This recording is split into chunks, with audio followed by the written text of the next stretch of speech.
ఆంధ్రప్రదేశ్ ప్రభుత్వం కీలక నిర్ణయం తీసుకుంది. ఉపాధి హామీ పథకంలో జరుగుతున్న పనుల్లో మార్పులు చేయనుంది.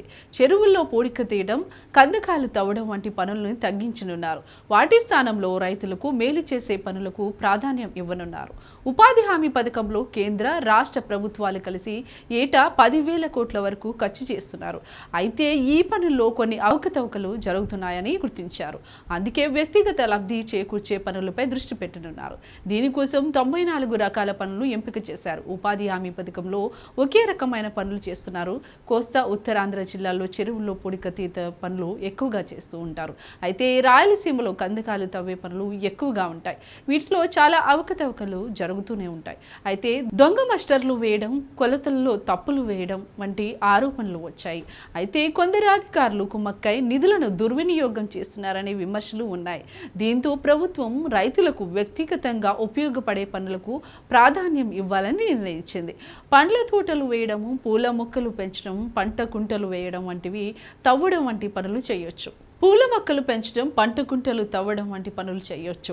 వీటితో పాటుగా గోకులాల నిర్మాణము, మామిడి మొక్కల చుట్టూ కందకాలు తవ్వడము, కంపోస్ట్ ఫిట్లు, ఇంకుడు గుంతలు పనులు కూడా చేయొచ్చు. రైతులు తమ పొలాల్లో ఈ పనులను చేసుకోవచ్చు. ఇలాంటి పనుల్లో దొంగ మాస్టర్లు వేయడానికి సిబ్బంది సాహసం చేయరని అధికారులు భావిస్తున్నారు. వీటితో పాటుగా గ్రామాల్లో అభివృద్ధి పనులు కూడా చేయనున్నారు.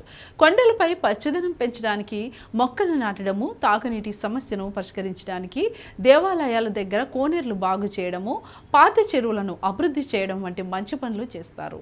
గిరిజన ప్రాంతాల్లో నీటి సంరక్షణ కోసం స్ప్రింగ్ షెడ్ కార్యక్రమాలు చేపడతారు. కేంద్ర ప్రభుత్వం 266 రకాల పనులకు అనుమతి ఇచ్చింది. అయితే రాష్ట్ర ప్రభుత్వం 94 పనులతో ఒక జాబితాను తయారు చేసింది. ఈ జాబితాను గ్రామాల్లో ప్రదర్శిస్తారు. గ్రామ సభల్లో ప్రజలు తమకు కావలసిన పనులను ఎన్నుకోవచ్చు. ఉపాధి పనులను తనిఖీ చేయడానికి ప్రస్తుతం ఒక వ్యవస్థ ఉంది. అయితే పనుల్లో పారదర్శకత కోసం శ్రామికులతోనే తనిఖీలు చేయించాలని కేంద్ర ప్రభుత్వం రాష్ట్రాలకు సూచించింది. తనిఖీల కోసం గ్రామ కమిటీలు ఏర్పాటు చేయాలని రాష్ట్ర ప్రభుత్వం ఆలోచన చేస్తుందట. అయితే ఆయా గ్రామాల్లో సర్పంచ్ నేతృత్వంలో ఈ కమిటీలు ఉంటాయి. ఇందులో చురుగ్గా పనిచేసే ఉపాధి హామీ కూలీలను సభ్యులుగా నియమిస్తారు. పంచాయతీ ఎన్నికల తర్వాత ఈ విధానం అమల్లోకి వచ్చే అవకాశం ఉందంటున్నారు.